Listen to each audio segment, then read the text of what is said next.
Hola, buenos días. Buenos días, ¿cómo están? Gracias a todos por acompañarnos esta mañana. La verdad es que es una mañana un poco fría en Santiago. Eh, Queremos conversar junto a Nicolás Cárcamo y nuestro director Mauricio Vázquez sobre el impuesto sustitutivo. Agradezco muchísimo el entusiasmo y las inscripciones esta mañana. Nos hubiera gustado hacerlo de forma presencial, no, a veces la parte remota, si bien se nos hace muy práctica, nos hace pensar un poquito en otros tiempos. Mauricio se encuentra actualmente en Manchester, por eso lo hacemos de forma remota y de esta forma poder llegar también a la mayor cantidad de personas. Muchísimas gracias por sus inscripciones. Sin ir más lejos, los dejo con Mauricio y con Nicolás. Muy buenos días a todos. Tal como comentó Felipe, el día de hoy junto a Nicolás vamos a hablar sobre el impuesto sustitutivo, que, digamos está vigente. Por ahí hemos recibido algunas consultas de los clientes, también conversar un poquito qué es lo que se está hablando en el mercado. Entonces todo eso lo vamos a ver desde un punto de vista práctico, tanto como análisis de la ley versus algunos problemas que nosotros vemos o sea, de que se nos ha presentado a nuestros clientes. Buen día a todos. Como se indicaba anteriormente, el día de hoy vamos a hablar sobre este régimen transitorio, el cual va a estar vigente hasta el último día hábil de abril de enero 25. Obviamente, si pasamos de año, tenemos que hacer diversos ajustes que iremos revisando a medida que avanza la presentación. Como agenda para el día de hoy, en sí tenemos dos puntos relevantes. Uno es el contexto, es decir, el cómo surge este nuevo impuesto sustitutivo, tomando en cuenta que hasta abril del año 2022 este beneficio se encontraba vigente, que en resumen, por cada reforma tributaria se venía empleando este mecanismo, pero en cambio ahora, por lo que pasó en la región de Valparaíso en el verano, en febrero del 2024, se habilita este régimen transitorio para todos los contribuyentes que lleven contabilidad completa. La idea de hoy es que analizaremos este régimen transitorio, comenzando en un caso extremo, para luego ir revisando cada arista que nos podemos enfrentar al momento de que tengamos que determinar este impuesto a pagar. Obviamente, se debe evaluar el tipo de propietario que tiene cada compañía, es decir, podemos tener el dueño de una empresa, podría ser una empresa nacional, podría ser un contribuyente que reside en Chile, por lo cual estaría afecto a impuesto global complementario, o también podría ser un extranjero, es decir, una persona o una empresa que no tiene domicilio ni tampoco residencia en nuestro país, pero es inversionista en nuestra localidad, por lo cual paga otro impuesto que se le denomina impuesto adicional. Y cuando hablamos frente a esta distribución de dividendos, se tiene que evaluar si con dicho contribuyente de impuesto adicional, en donde reside Chile, cuenta o no con un convenio para evitar la doble tributación. Eso es sumamente importante, tomando en cuenta que este régimen transitorio se debe evaluar caso a caso. ¿Por qué? Porque la tasa efectiva, cuando evaluamos una distribución de dividendos, podría ser atractivo acoger la utilidad a este impuesto previa distribución, o bien simplemente sería conveniente que la empresa, a su propietario extranjero o nacional, o empresa, distribuyera utilidades sin acoger este régimen transitorio.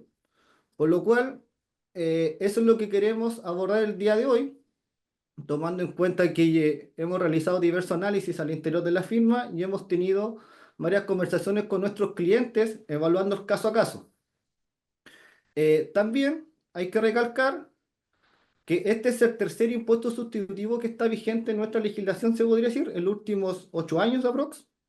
Por lo cual, también la gran pregunta que nos debemos hacer cuando queremos acoger a este impuesto es: ¿para qué necesito este flujo? Por ejemplo, podríamos acoger una utilidad X que las empresas esperarían de distribuir en 15 años más.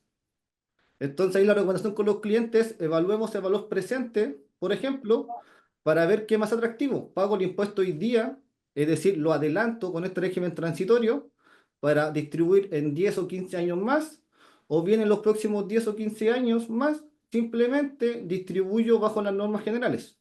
Entonces, todo esto y más vamos a ir revisando caso a caso a medida que avanza la presentación.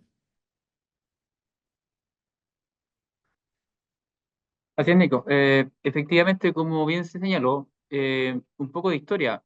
En el mes de febrero del 2024, como bien sabemos, hubo un devastador incendio en la región de Valparaíso, en donde el país, digamos, no quedó ajeno. Entonces, el gobierno lanza un plan de medida justamente para ayudar a la familia, y justamente indica acá, ¿sabes qué? Vamos a trabajar para la reconstrucción. Entonces, es así como se crea el Fondo Transitorio para la Reconstrucción. Y un poco de historia, o sea, esto fue acá en febrero, se pusieron todos de acuerdo, y ya en el mes de mayo se aprueba el proyecto que crea la ley de la reconstrucción. Estamos todos de acuerdo, pero faltaba justamente que se publicara la ley, y es así que en el mes de julio, mediante el diario oficial, se publica la ley 21.681, que justamente esto es lo que regula, lo que norma el nuevo impuesto sustitutivo, que antiguamente se denominaba ISFUT, ahora tiene otro nombre que va a ser ISIF, impuesto sustitutivo a los impuestos finales. Entonces, ¿y qué es lo que consiste esto? Justamente, como hay tributación pendiente, acá el fisco me está invitando justamente que yo pague un impuesto con el ánimo de generar un ingreso no renta, ya que bien se cataloga como un REX. Entonces, un poquito la historia, ya en el mes de julio se publica la ley en el diario oficial 21.681, pero como sabemos en materia tributaria, una vez que esté publicada la ley, viene un poco la interpretación del servicio que se hace mediante circular. Entonces, desde el año 2020, con la última reforma tributaria, el servicio justamente antes de emitir una circular, la sacan consulta pública que es abierta, en donde nosotros hemos participado con algunas consultas, alcances, sugerencias. Entonces, estuvo disponible unos días durante el mes de julio. Por ahí se aclaraban algunas dudas que habían en la materia, llámese de la actual ley como de la anterior. Y el servicio ya a fines del mes de julio, 30 de julio, emite la circular definitiva que es la circular 34, que esa es la que está plenamente vigente. Entonces, justamente todo esto ¿para qué? Es para apoyar, para financiar el incendio en la región de Valparaíso, porque como bien sabemos, siempre los gobiernos, uno de los principales focos de financiamiento es mediante los impuestos. Entonces, por eso que se echa mano un poco a un sistema que ya es un poco conocido, el impuesto sustitutivo, como bien indicó Nicolás. Previamente en Chile estuvieron las leyes 20.780, 20.899 complementadas, más la 21.210. Entonces ahora se crea este tercer impuesto sustitutivo, que es lo que vamos a ver a continuación. Entonces, estuvo bien movido en el último tiempo porque si bien esto existía un acuerdo, era ley, faltaba justamente la interpretación del fisco, en donde se emitió la circular definitiva junto a la resolución. La resolución justamente norma que este impuesto se va a volver a pagar mediante formulario 50. Entonces, si bien es similar, tiene ciertas particularidades que hay que tener presente. Llámese base imponible del sistema general del 14A, como la base imponible de un 14D ProPyme, que no es lo mismo. Entonces, tampoco no todas las ProPymes pueden acceder, y eso es lo que vamos a ir conversando a continuación. Bueno, un poco de historia. Este impuesto, como se indicaba al inicio de la presentación, es un régimen transitorio, es decir, tiene fecha de vencimiento. La base imponible sobre el cual se va a aplicar es el monto determinado a diciembre del 23 del registro RAI, la columna RAI, perdón, del registro de renta empresarial. Dicha columna es la RAI, las rentas afecta a impuestos finales, las cuales, a gran diferencia de los sustitutivos que estuvieron vigentes anteriormente, acá lo que busca la norma es gravar ya sean utilidades provenientes del FUT, es decir, utilidades del 2016, o antes, utilidades generadas a contar de 2017, es decir, cuando empezó en vigencia este régimen semi-integrado, por ejemplo, y también se pueden acoger utilidades sin créditos.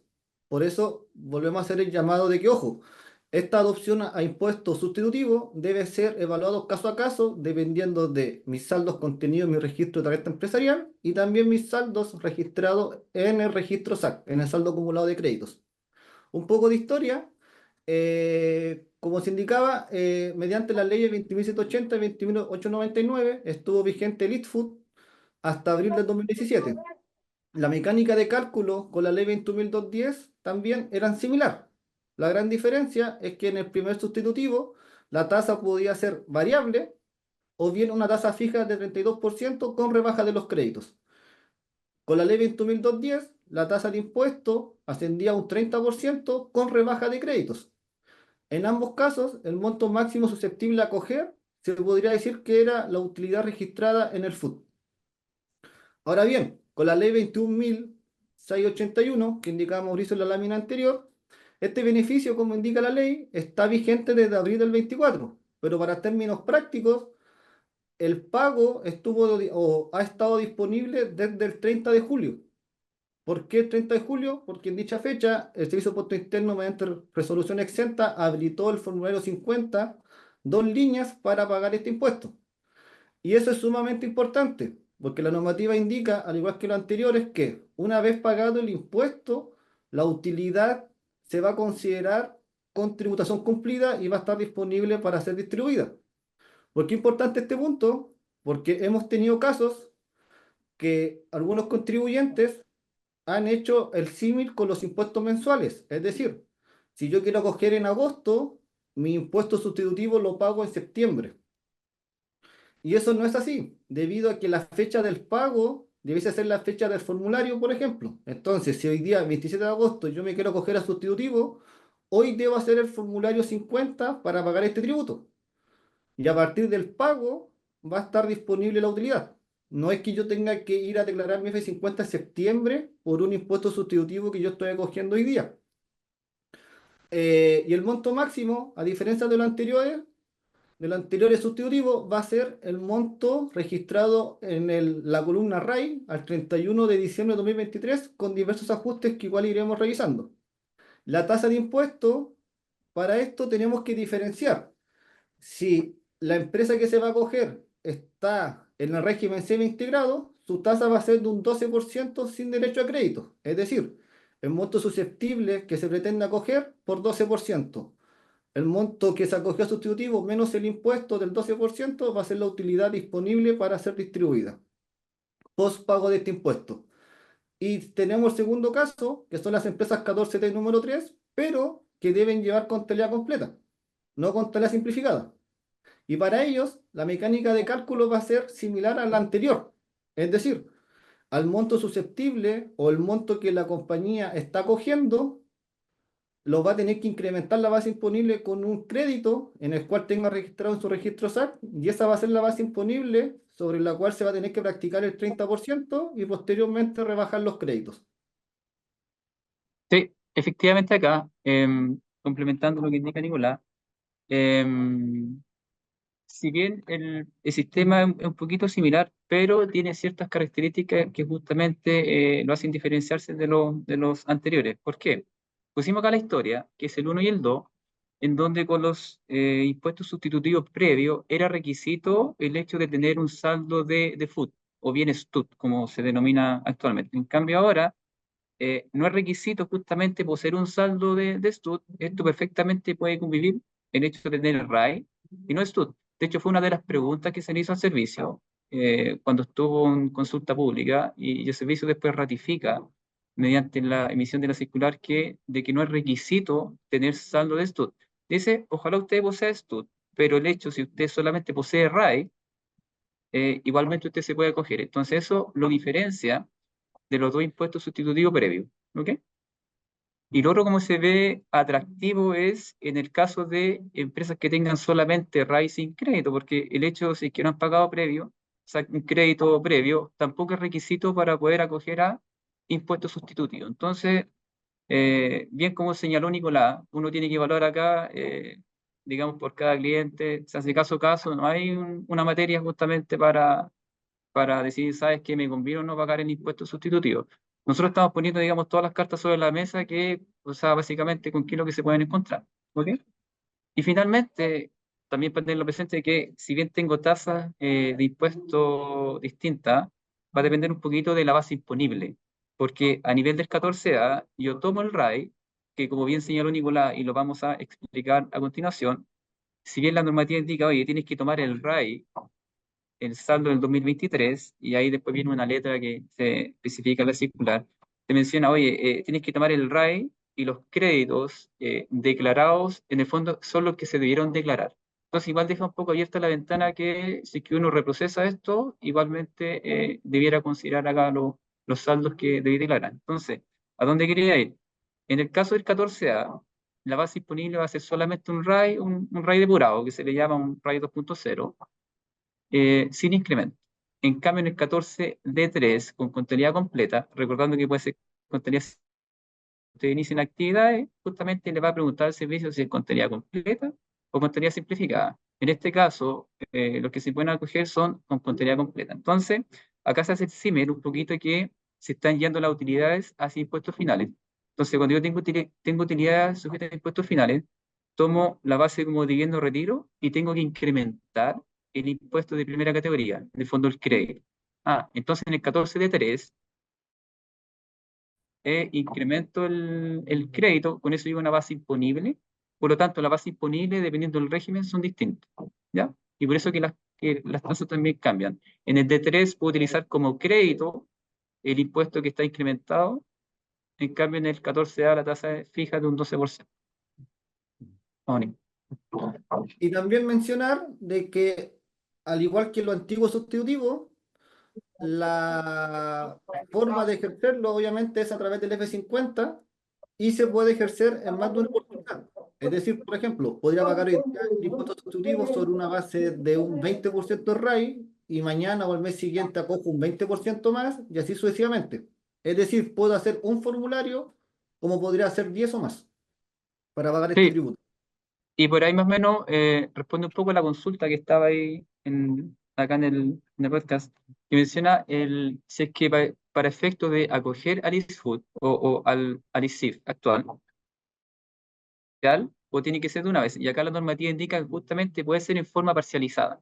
Entonces, si yo adopto en forma parcializada, cada vez que yo quiera justamente saber el saldo que tengo disponible a futuro, hasta enero del 2025, tengo que tomar el RAI al 2023, tengo que descontarle el pago del impuesto del año anterior, y sobre eso tengo que descontarle también, entre otras partidas, aquella parte del RAI que yo acogí a impuesto sustitutivo. Pero la respuesta es que esto se puede hacer en forma parcializada.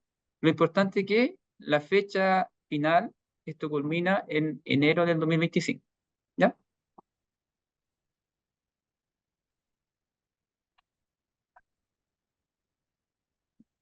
Bien, entonces, acá vienen ciertas consultas, pero vamos a hacer un poco el ejemplo numérico, porque uno muchas veces con números entiende mejor la materia. Entonces, como bien hemos estado comentando, ¿cuáles son los requisitos?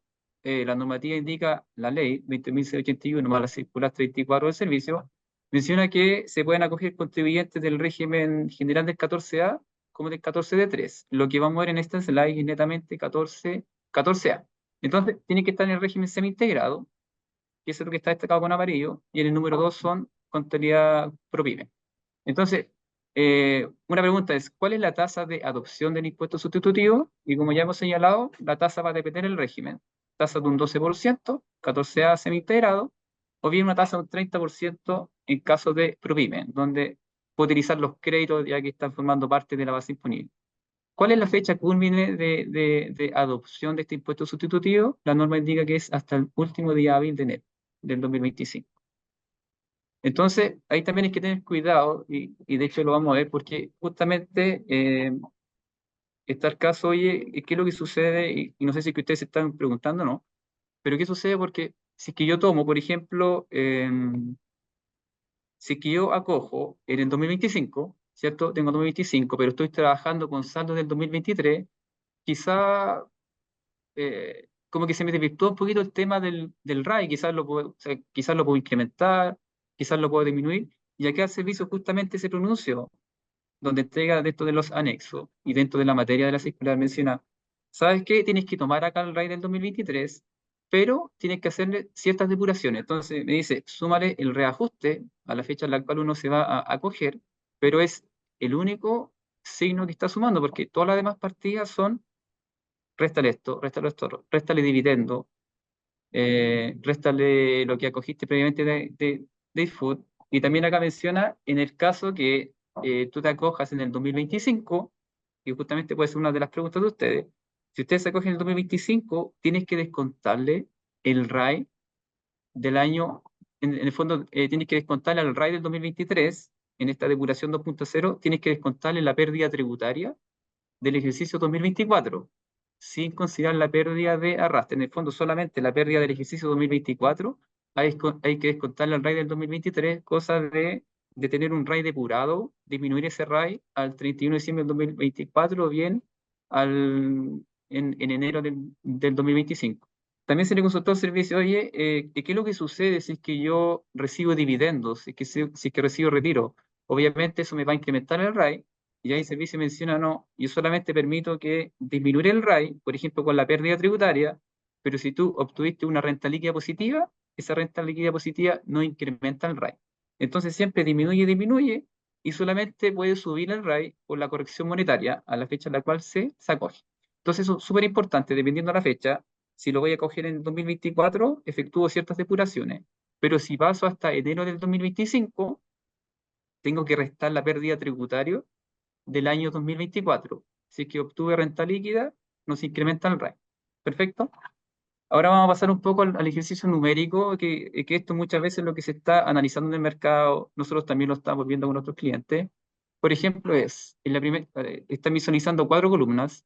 La primera es referente a la ley 20.681, que es el ISIF. Entonces, estamos haciendo un supuesto que tenemos un RAI de 2.000 millones de pesos.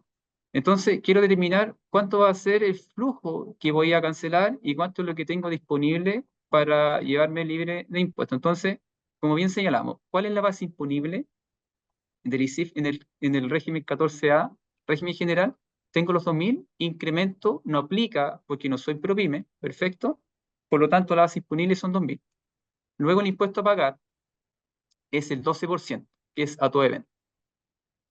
Por lo tanto, si es que lo queremos mirar en términos así súper resumidos, lo que yo me puedo llevar como flujo líquido va a ser el 88% del RAI, dado que el 12% va a ser lo que tengo que pagar vía formulario 50. ¿Perfecto? Y ahí después tenemos ciertas consultas. Mauricio, y en este caso, ¿qué es lo que sucede por ejemplo, con el impuesto sustitutivo? ¿Es gasto aceptado o no?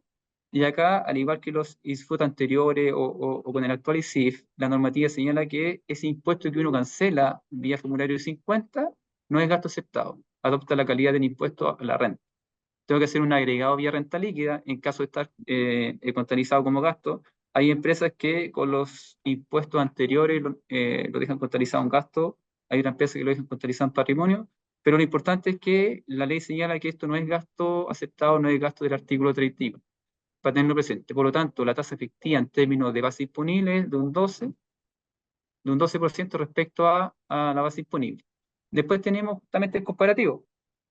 El comparativo dice, ya, sucede, ya, en caso de que yo no me acoja al impuesto sustitutivo y me llegue la utilidad vía flujo, vía retiro, vía dividendo, ¿cuál va a ser la tributación del accionista final?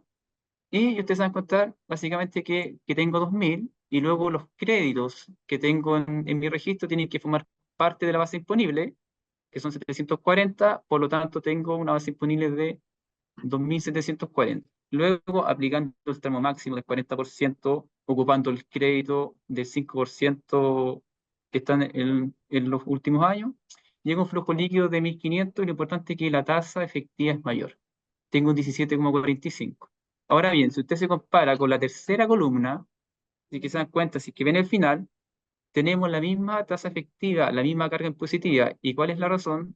La razón que el propietario que se ve en la tercera columna, que está situado en un país extranjero con el cual Chile no tiene convenio, va a ser la misma que el 40% local. ¿Por qué?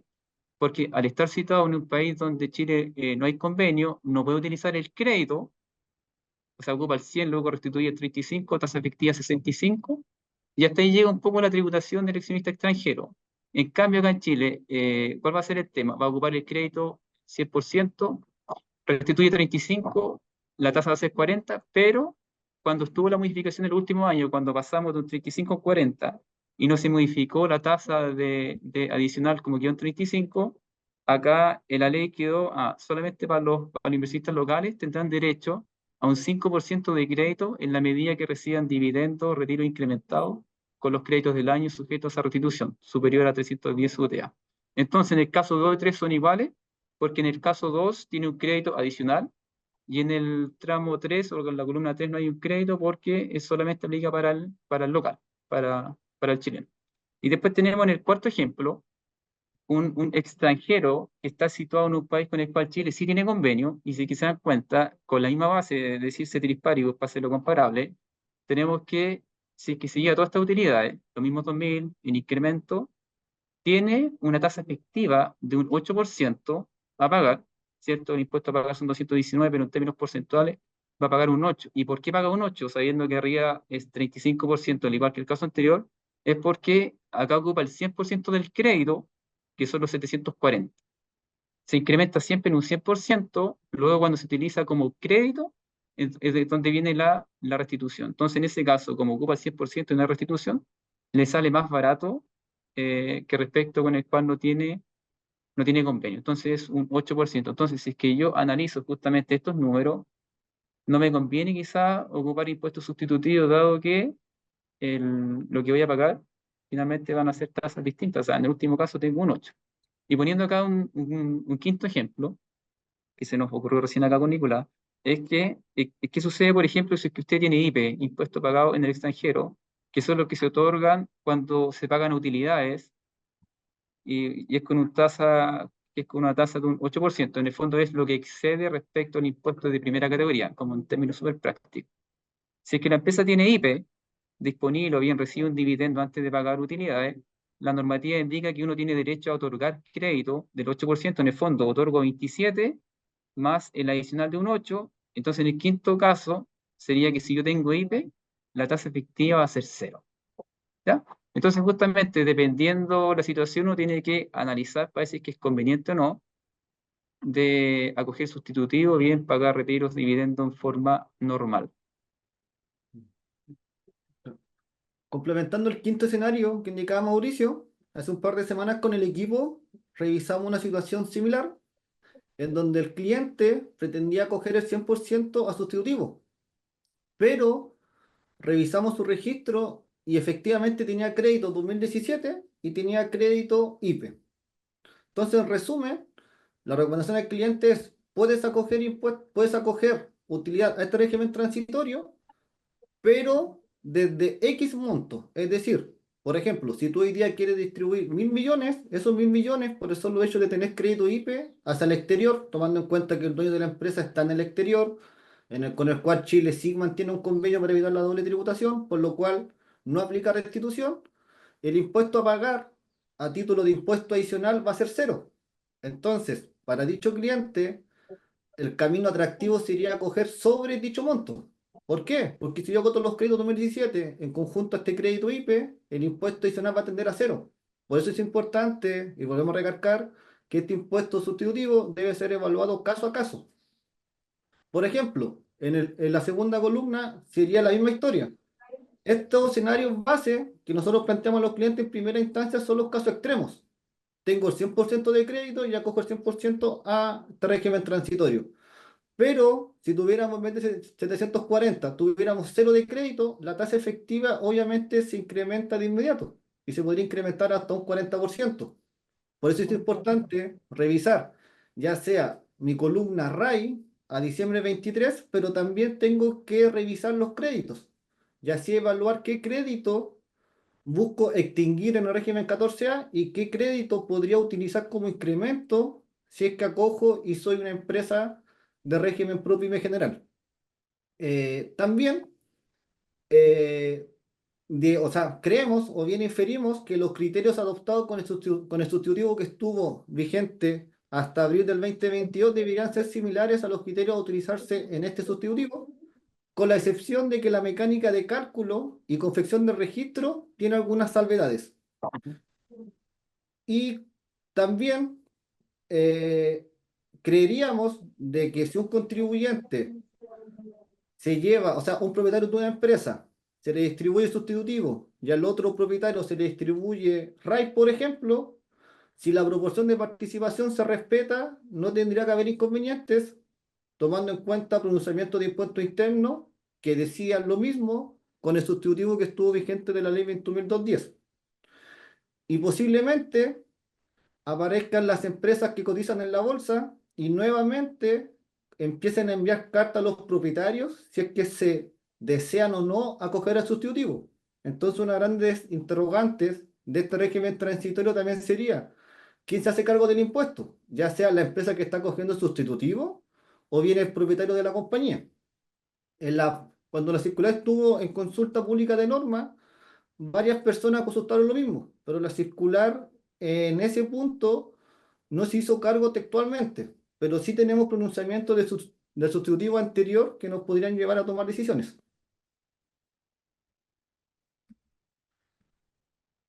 Para el régimen PYME, la gran diferencia con la adopción del régimen semi-integrado es que la base imponible se debe incrementar por un crédito X. Dicho crédito puede ser utilidad del 2016 o también utilidad del 2017, dependiendo de los créditos que tenga disponible en el registro SAC. ¿Por qué?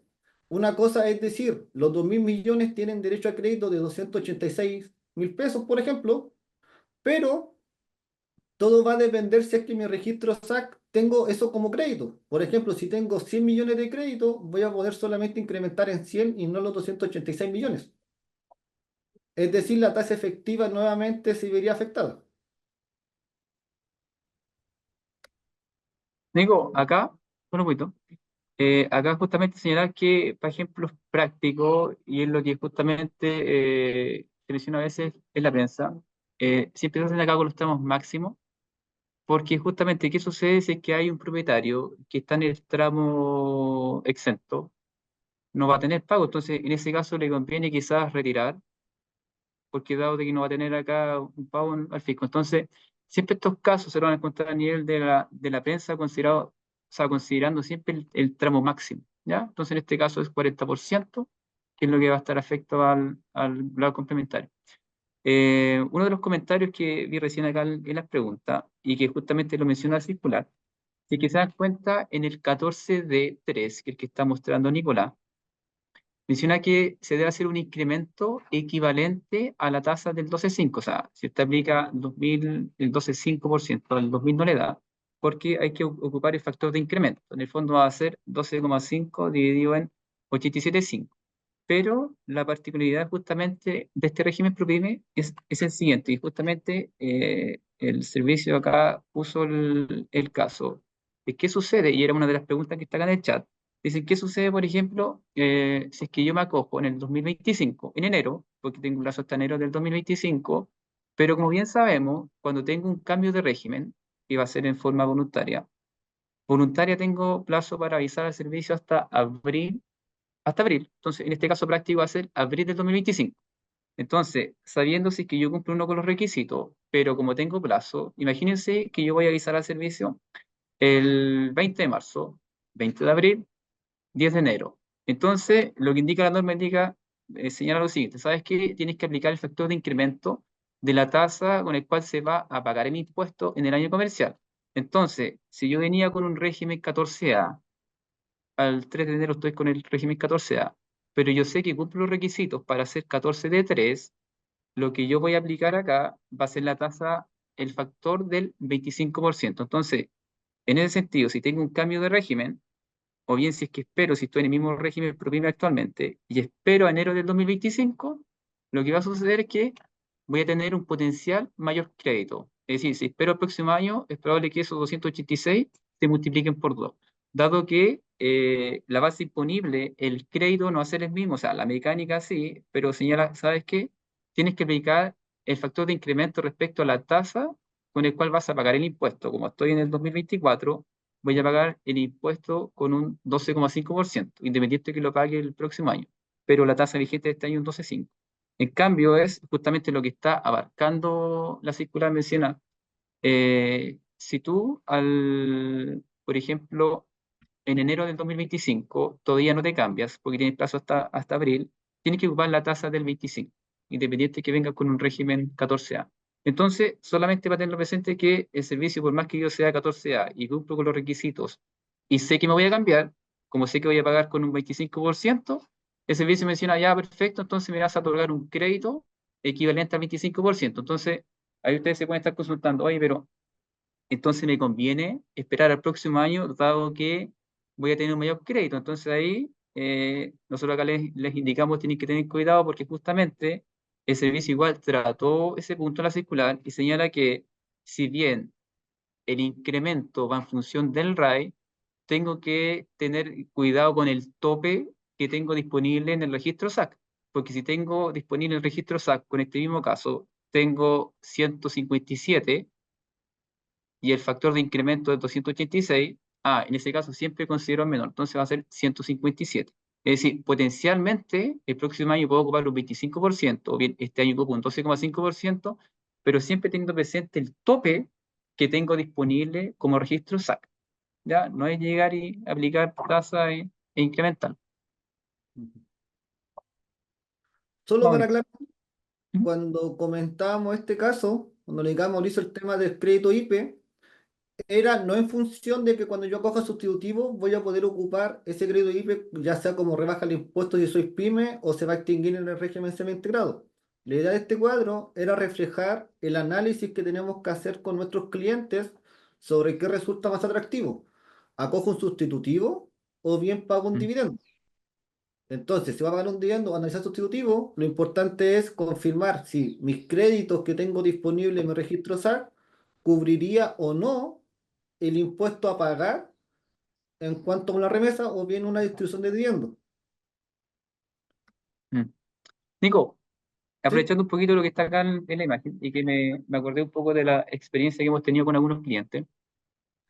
El tema, y de hecho tú lo señalaste, pero sería bueno acá recalcarlo, porque si bien parece algo fácil, pero igual es algo común que a veces sucede con los clientes, que eh, si tengo un dividendo, ¿puedo coger un dividendo en forma posterior a este impuesto sustitutivo? ¿O tengo que pagar el formulario? Si es que nos puedes explicar eso nuevamente. Sí, o sea, aquí la idea inicial es, si quiero distribuir hoy día, por Mm, ejemplo, sustitutivo, lo ideal es que antes de la distribución de dividendos pagues el impuesto. ¿Por qué? Porque una vez pagado el impuesto, la utilidad queda libre o queda a disposición de los propietarios. claro, Es decir, sí. si yo pago el impuesto sustitutivo, la norma dice, una vez pagado el tributo, la utilidad se encuentra disponible para ser retirada. No es obligación que la tenga que retirar. Por ejemplo, puedo pagar un impuesto por una utilidad hoy y la utilidad me la puedo llevar en 5 años después. Claro, exactamente. Y eso, por eso de que acá lo estamos recalcando, porque nosotros hemos visto el caso que justamente se han pagado dividendos, se han pagado retiro, y después dicen, ya, pero después acojamos impuesto sustitutivo y lo que pagamos primero fue con cargo al sustitutivo. Y resulta que la cosa no es así, porque menciona la ley y te diga, ¿sabes qué? Tienes que pagar primero el impuesto, ya fue por el 50, y una vez que tú pagues ese impuesto, recién ahí está disponible para ser retirado en forma libre, digamos, sin acogerse un poco al orden de relación.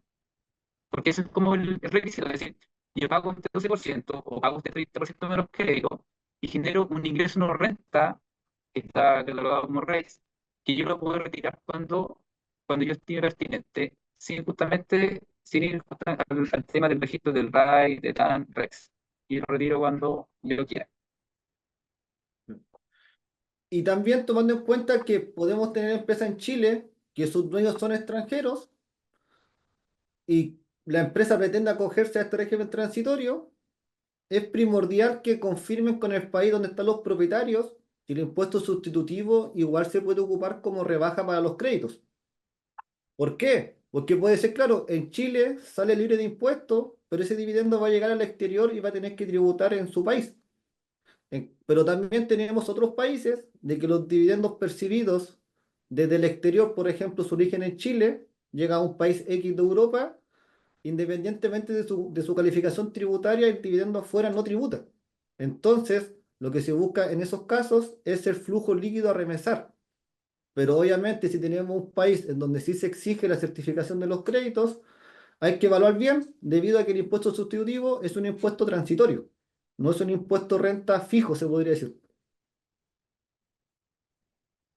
Nico, acá también igual me acordé que era uno de los grandes problemas con los impuestos anteriores, con los sustitutivos, es que efectivamente uno acá está cogiendo de remesar, porque justamente tenemos la situación que la normativa local chilena indica que cuando yo remeso al exterior, se gatilla de inmediato un impuesto adicional, ¿cierto? Tengo normativas que están en el artículo 74, número 4, que indica que aplica la tasa 35 de adicional y tienes que descontarle acá el impuesto de primera categoría del régimen. O sea, si estoy en el régimen ProPyme, entonces 5, si estoy en el régimen general, 27.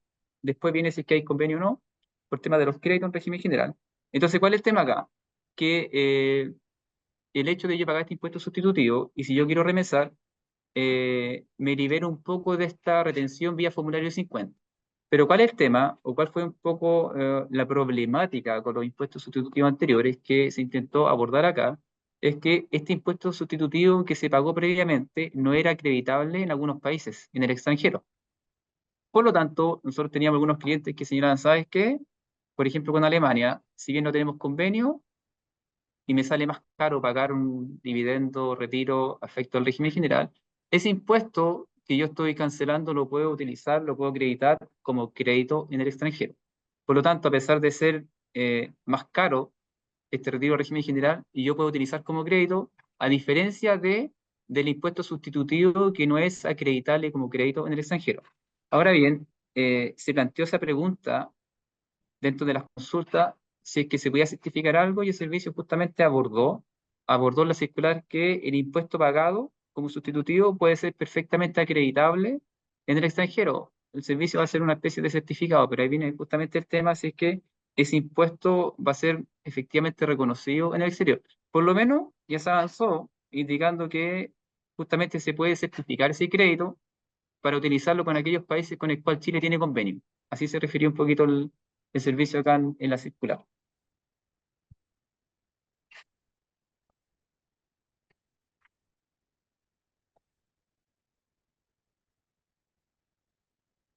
Las rentas afectas al RAI. Entonces, ¿por qué nosotros señalamos un poco por qué estamos hablando sobre el RAI o cuál es la importancia del RAI? Porque, como bien señalamos, el primer componente de la base imponible en un PROPYME o la principal en un régimen 14A, régimen general, va a ser el RAI. Entonces, en este registro se notan las rentas acumuladas de la empresa. Y principalmente, si es que alguien nos pregunta en qué es lo que consiste el RAI, uno debiera responder en términos muy macro, ¿sabes qué? El RAI debiera ser lo que excede al capital aportado. Obviamente esto se va desvirtuando por múltiples variables, pero eso es lo que debiera hacer. ¿Sabes qué? Si es que yo aporté 100 y finalicé a fin de año con 160, quiere decir que yo gané 60. Súper macro, súper macro. Entonces, por lo tanto, eso es lo que debiera exceder al capital aportado y que lo recoge el capital propio. Entonces, pusimos acá ciertos bullets, donde dijimos, ¿sabes qué? Tenemos que distinguir un poquito el RAI para efecto del impuesto sustitutivo, porque uno se puede marear, porque si bien la base imponible va a ser el RAI, tenemos el siguiente caso, a la derecha, que, para que no se confundan, que yo cuando determino un RAI y durante el ejercicio tengo pago de utilidades, ese RAI ya no va a ser el mismo, no voy a finalizar con el cual yo lo determiné. Por ejemplo, a la derecha determiné un RAI de 31.195 por una fórmula aritmética, pero durante el año tengo imputaciones de utilidades por 12.000, por lo tanto cerré con 19.195. Entonces la pregunta es, ¿cuál va a ser el RAI para efecto del impuesto sustitutivo para el ISIF? ¿Lo que determiné como RAI o el saldo final del registro? Y la respuesta es el saldo final del registro. Van a ser los 19.195. Después viene acá un poquito, evaluar reprocesos de determinación del RAI. Y aquí Nicolás no puede comentar lo que los clientes justamente cuando estamos determinando acá RAI, validando. Sí, justamente hay que tener cuidado con la fórmula aritmética que indicaba Mauricio. Hemos tenido clientes nuevos en donde hemos revisado su registro, por ende hemos revisado la fórmula RAI y lo hemos encontrado con diversas consistencias. Por ejemplo, por capital aportado, teníamos que pensar siempre que para efectos RAI tiene que ser algo que representa un flujo. Es decir, si yo aumento un capital por capitalizar utilidades acumuladas de ejercicios anteriores de la compañía, Eso socialmente sí es un aumento de capital, pero para efectos de RAI no es un aumento de capital debido a que el propietario de la compañía no inyectó flujo a la empresa, por lo cual eso tiende a cero. Entonces nos hemos encontrado en diversos casos que por tener, entre comillas, este capital aportado efectivamente para efectos de RAI, lo han tenido inflado, se podría decir, con estas famosas capitalizaciones, y por ende le ha dado un RAI negativo o bien cero, y al hacer el reproceso nos hemos encontrado que el RAI de cero podría pasar a 10.000 o bien ir en aumento aún mayor, por lo cual se recomienda nuevamente evaluar si nos quedamos tranquilos con nuestra determinación de RAI, debido a que podríamos tener criterios o diferencias según las instrucciones que ha publicado Impuesto Interno. ¿Y por qué es importante ahora? Porque estamos justo en un año que este régimen transitorio tiene fecha de vencimiento hasta enero del 25. Es decir, aún estamos en momento de evaluar si es que una empresa de un RAI cero va a pasar a un RAI positivo, y por lo cual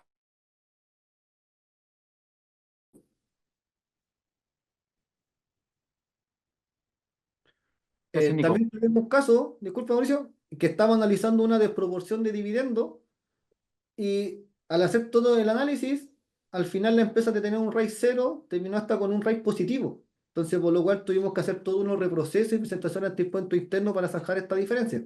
Entonces, el llamado es, revisemos RAI, revisemos los créditos y evaluemos la calidad de propietario de cada compañía para ver si resulta atractivo o no acogerse a este régimen transitorio. Sí, aquí es súper paradójico porque resulta que en una situación normal, cuando tengo REC, los propietarios, ¿qué es lo que quieren? Los propietarios quieren que su RAI sea muy bajo, que sea muy bajo, cosa de echar mano al REX y hacer REX ese ingreso normal. Pero ciertas empresas que justamente se quieren acoger a este nuevo impuesto sustitutivo, ¿qué es lo que están buscando? Es incrementar su RAI. Entonces, por eso le estamos señalando que es medio paradójico. ¿Ok? Viendo un poquito una de las preguntas, va a ser breve un poco acá la respuesta, que estaba consultando fundamentalmente sobre la situación del IPE. Es verdad que hay un apartado justamente que indica que no se toca el IPE, pero lo que estábamos haciendo nosotros antes es el análisis, que justamente, oye, me conviene remesar al exterior, me conviene remesar local.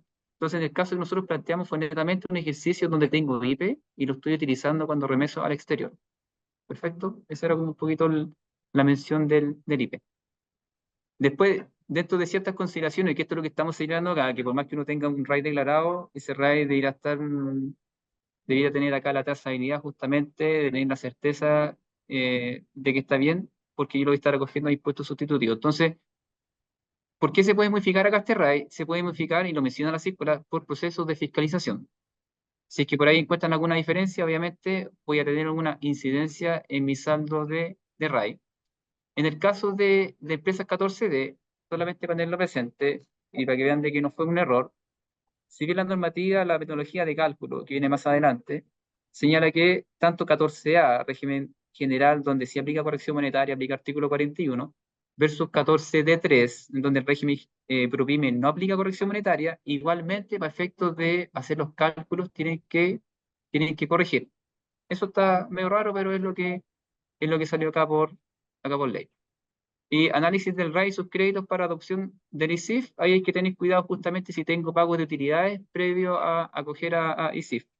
Dentro de las particularidades que justamente hemos señalado acá en este podcast, es que lo que el servicio indicó la circular 34 en el anexo número 1, menciona lo siguiente: ¿sabes qué? Si tú tienes un RAI del 2023, tienes que depurarlo, por ejemplo, con el impuesto a la renta que tú pagaste, porque en el fondo está inflado el PPM, está inflado la caja al 2023, pero también señala que, ¿sabes qué? Tienes que descontar los gastos rechazados provisionados, independiente que se afecten con el artículo 21. Entonces dice, en el fondo, todos los gastos rechazados, inciso primero, segundo o tercero, hay que descontarlos del RAI, no así para el SAC. En el SAC dice, solamente tienes que descontar o depurar, en este SAC, tienes que descontar los gastos rechazados del artículo 21, tanto inciso primero como segundo. No hace referencia al tercero, entonces es raro que esté el primero, pero así está también en la circular. Y lo que está en el anexo, pero después lo explica la circular, es en el caso que yo tengo dividendos ¿Qué sucede? Y como bien sabemos, hay empresas que acogieron impuesto sustitutivo previamente y que todavía tienen saldo. Entonces el tema es, si están evaluando justamente acoger y durante el año han pagado dividendos, han pagado retiros con cargo a State Food, la normativa dice, la circular, que no hay que descontar del RAI del 2023, dado que tiene su origen en una partida que es REX. Por lo tanto, si hay dividendos que fueron con cargo al impuesto sustitutivo, no hay que depurarlo para este RAI 2.0. Vamos. Bueno, acá más que nada para avanzar a la siguiente lámina, recordar que nuestro RAI a diciembre de 23 son 19.000.000.000, 195 y fracción, y nuestro SAC son 2.572 millones. ¿Por qué es importante que nos acordemos estas cifras? Vamos a pasar a un caso práctico. Para determinar qué monto es susceptible al ISIF, estamos tomando el caso de un cliente que se va a coger el día de hoy. Como indicaba Mauricio, tenemos que comenzar con el RAI a diciembre del 23, es decir, la última línea de nuestro registro de renta empresarial, no el RAI de la fórmula, se podría decir, y debemos hacer diferentes ajustes.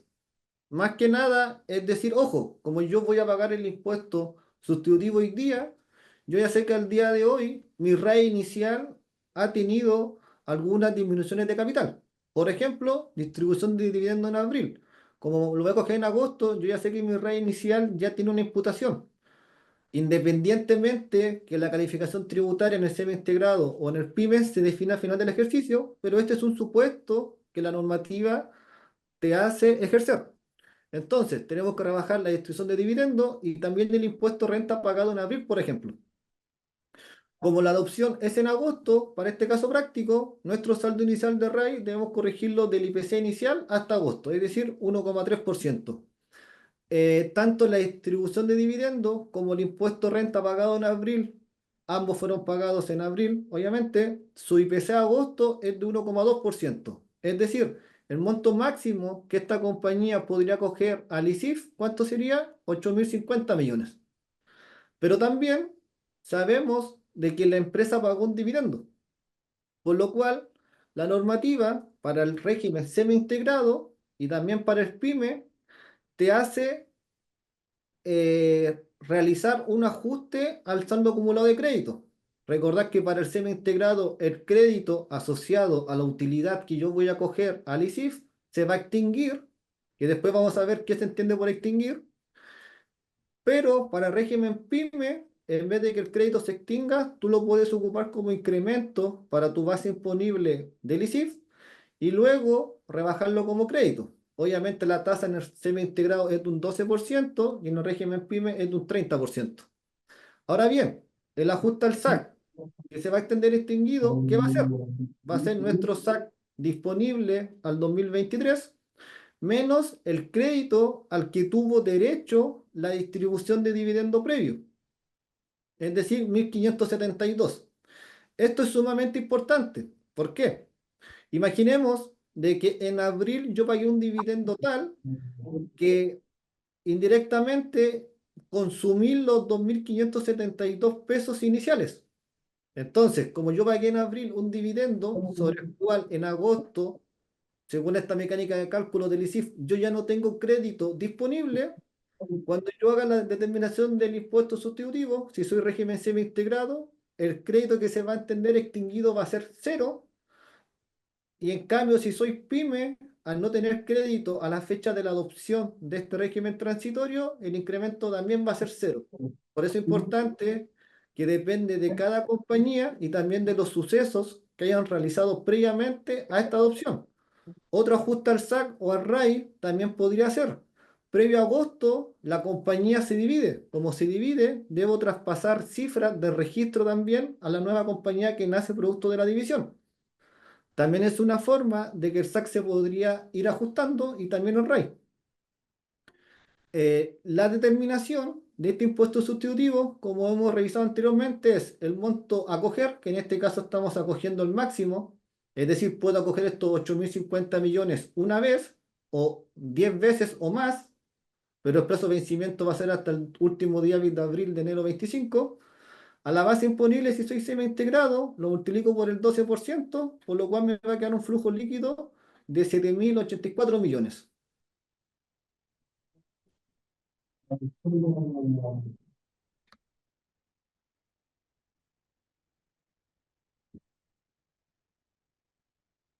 Bien, aquí está un poco el ejercicio como la continuación, pero lo importante es que nos enfoquemos un poquito en los bullets que están a la izquierda y ahí queremos complementar, digamos, también con esta experiencia en lo que ha pasado en algunos clientes, que la circular anterior y la de ahora también lo repite y lo recoge. Entonces, es súper importante lo siguiente, porque señala que el impuesto a la renta, que en el caso que está desarrollado acá, actualizados son 983, que es lo que se está imputando del REX.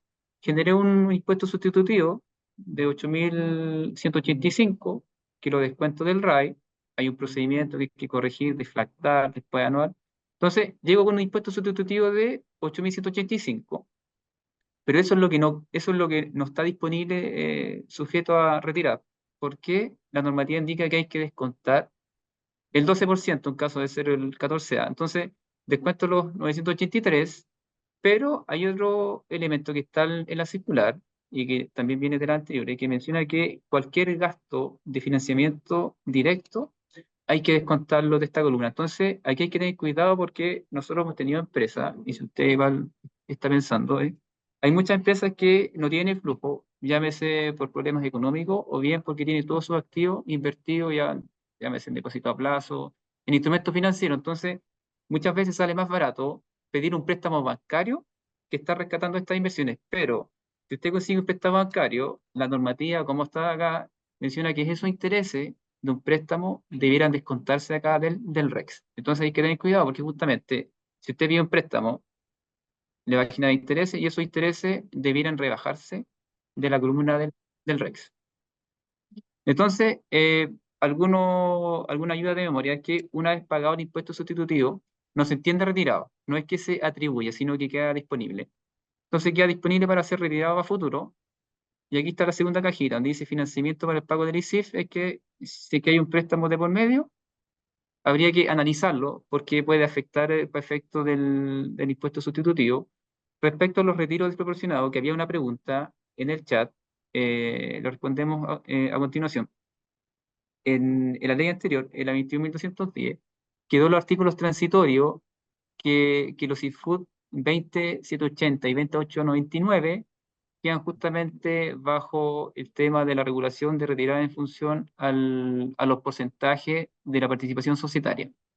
Luego uno se tiene que remitir, y de hecho hay cierto oficio, porque hay unas preguntas que se le hizo al servicio. Oye, ¿qué sucede respecto con el ISFUT del 21.210?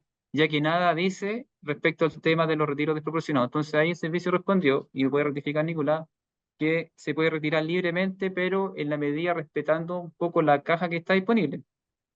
Es decir, si yo participo en un 20%, no puedo retirar 45% de utilidades. Nada me dice que tengo que retirar 20%, no 25% de la caja REX o de la caja del RAI. Perfecto, entonces, eso es lo que está por lo menos por normativa. Pero en esta circular, ¿qué es lo que señala? Hay un párrafo, señala que los retiros deben ser en función a la participación societaria y cualquier, digamos, diferencia se debe analizar el 14A9, como que le va a afectar el 14A9.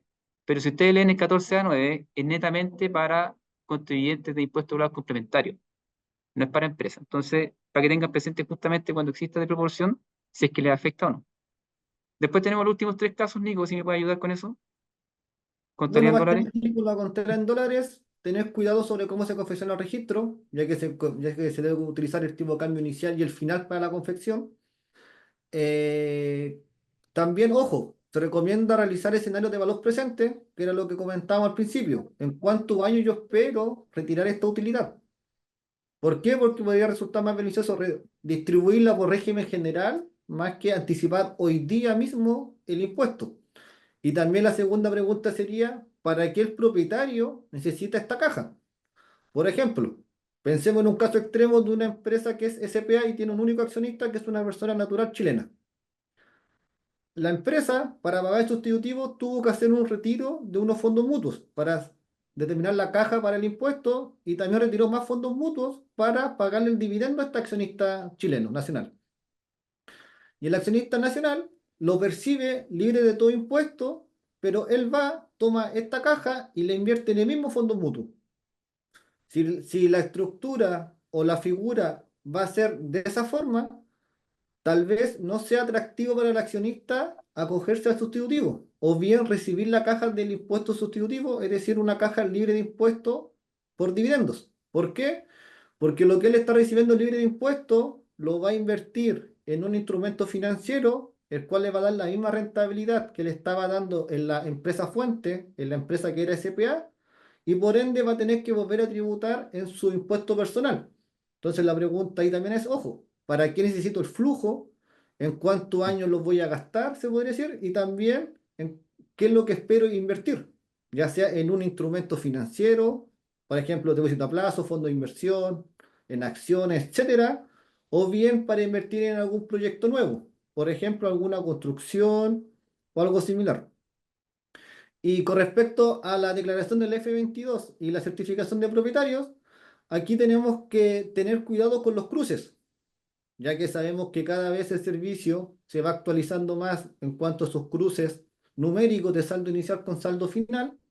Por ende, tenemos que tener cuidado al momento de hacer la declaración, que lo que nosotros siempre recomendamos es, si vamos a hacer el formulario, debemos hacer en forma conjunta a las declaraciones juradas y así evitar inconsistencias. Por lo menos nosotros aquí al interior de la firma utilizamos software AssetTax, el cual nos entrega diversos cruces de información para justamente evitar estas diferencias o inconsistencias que se podrían presentar. Por ejemplo, podríamos informar en la DJ de dividendo, en la DJ 1948, un sustitutivo el saldo inicial imputado, y en el F22 vamos a informar el saldo actualizado. Eso ya sería una inconsistencia, por lo cual la declaración de la persona o propietario de la empresa podría quedar observada y también el formulario 22 de la empresa fuente, es decir, de la que está pagando el dividendo, también va a estar observado. Y ya para ir cerrando, respondiendo a una de las consultas, justamente cuando distribuimos sustitutivos, debemos tener cuidado por el efecto de corrección monetaria que se genera en el régimen semi-integrado. Por ejemplo, lo que la empresa fuente distribuye a sus dos propietarios, 50% cada uno, el accionista A va a tener que reconocer esa renta actualizada. Obviamente está libre de impuestos, pero si la empresa fuente distribuye a otra empresa nacional, en el registro de renta empresarial del accionista B va a ingresar el monto histórico, no el actualizado. Es decir, si estamos en presencia de una distribución escalonada, la caja actualizada, imputada al registro a la columna del sustitutivo de la empresa fuente nacional, no va a ser la misma caja actualizada que va a tener disponible el accionista B para sus propietarios, por lo cual podría quedar un delta grabado a impuesto final.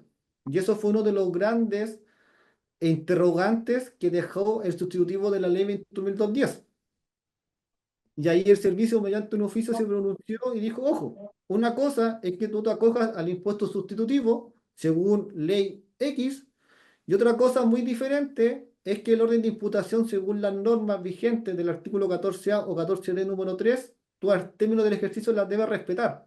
Entonces, para recordar, de la empresa fuente, el dividendo sale actualizado, pero el monto que va a registrar el accionista B en este caso, que es una empresa nacional, va a registrar su valor histórico.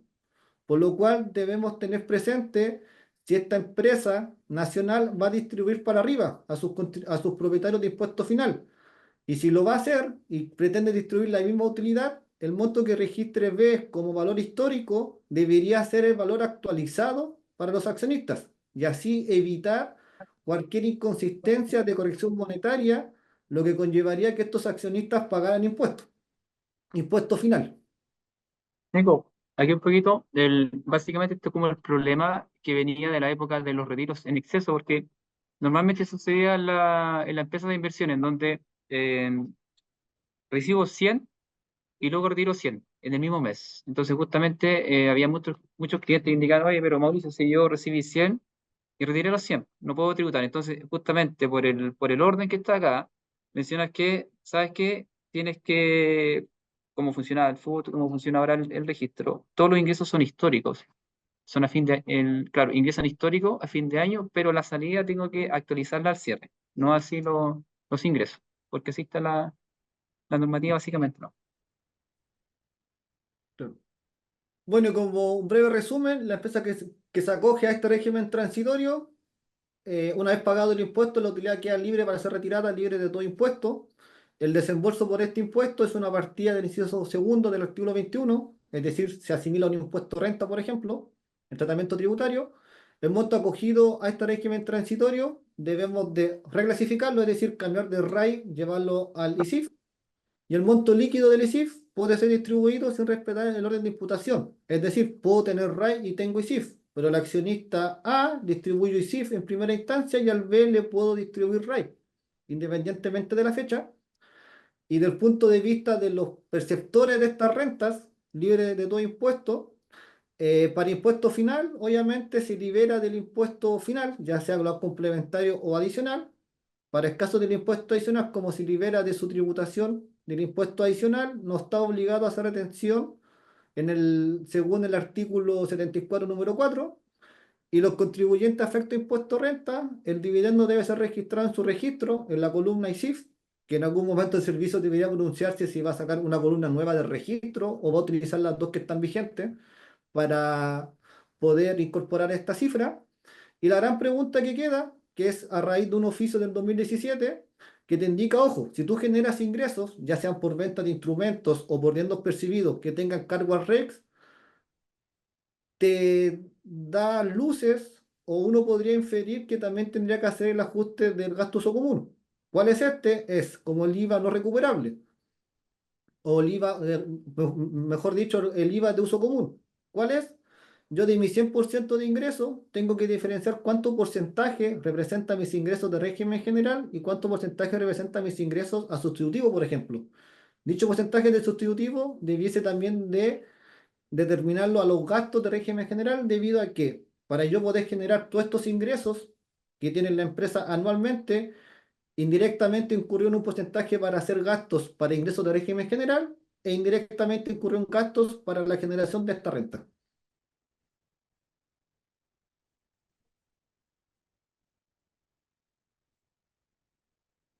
Y eso sería la Bueno, presentación del día de hoy. sí, sí, salió un poquito extenso al final. Como se pueden dar cuenta, eran un par de láminas, pero la idea fue justamente tratar un poco el análisis que nosotros hemos tenido, ya sea análisis interno o bien con otros clientes, porque es un tema de que parece fácil, pero justamente hay que tener cuidado porque hay algunas cosas que están zanjadas, otras no. Y como ya señalábamos acá, no hay, o sea, no hay una receta como pagar ni impuestos, no, porque va a depender, va a ser aquí casuístico. Entonces, la idea justamente es compartir con ustedes, darles las gracias por su participación y la idea es que podamos estar compartiendo en un tiempo más justamente con otros, o sea, con otros temas. Muchas gracias por mi parte.